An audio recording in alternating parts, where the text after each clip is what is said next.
Due to our budget cuts back in 2009, when the layoffs first hit the Summit County Sheriff's Office, we had to cut programs, which we've never really fully recovered whatsoever. We're still very, very short personnel-wise.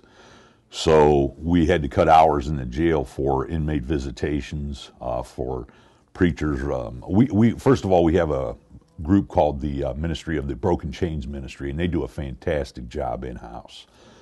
But we also have inmates that want to talk with their own ministers, and we had to cut those hours, cut religious programs and this kind of thing.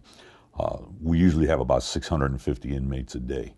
So due to these cuts, the ministers in the area asked to speak with me during 2013 to see what they could do to improve the relations between the Summit County Jail and themselves, and for them to possibly get into the jail a little more often to see their congregation members who were there or family of congregation members.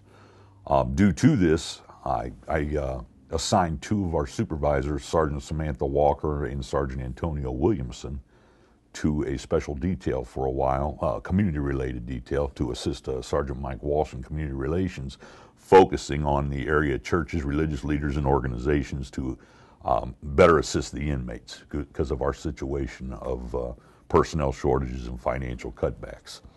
They developed quite a relationship. I myself took somewhat of an active part with them, and we did a lot of community programs through these different ministers and organizations over the last 6-8 months. When the ministers approached us about the Defending the Faith program, it was not a question of the sheriff's office believing in anything or trying to take a stand for anything other than we agreed. We do agree with it, at least I do, and a lot of my members of my agency, and we agree with what the message they're trying to send.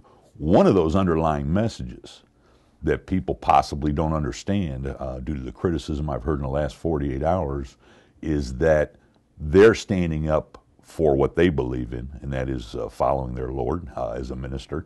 And we have also asked the young people of their congregation to do the same thing when it comes to gang banging, committing crimes, peer pressure, drugs, etc.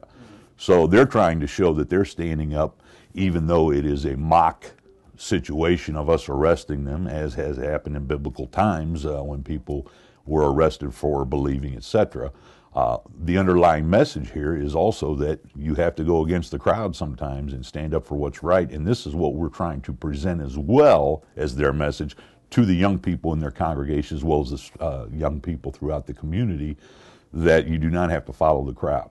This is one of the reasons that we took an active part in this. We felt it was a very good message to send, and we're trying to keep kids on the right side of the bars, as we put it, so they don't become an inmate at the Summit County Jail. And that was, I feel, is an obligation that we have as law enforcement officers to provide for our community. So we did develop into our community relations program that we already have other things going. We included this with that. That is why we did what we did, as well as supporting the ministers Defending the Faith program.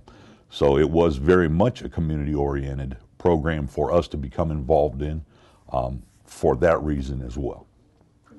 It just got released in a way that... Yeah, now I will say we knew that we were going to be filmed when these mock arrests were taking place. The ministers were all fully, they were the ones spearheading this. Pastor Melford Elliott, Reverend Melford Elliott of Greater Bethel, actually spearheaded along with several other area ministers. And they all were fully aware that they asked us to do this. They requested we do this. They were fully aware it was going to happen. Some of them chose not to tell some of their congregation or most of their congregation because of being filmed, and we were under the impression that the filming was going to be shown to the congregation or different church organizations to show their reaction, to see their reaction when this was taking place. No one ever bothered, no one had told me up front that this would be released to a website or any websites whatsoever out of the realm of the religious community it was being filmed for. So when I arrived at work yesterday morning, and was told that we had been receiving calls of criticism for what we had done, and a lot of the early criticism was that they felt that the arrests were real, which they were not. They were part of a skit that was planned and actually written by these ministers.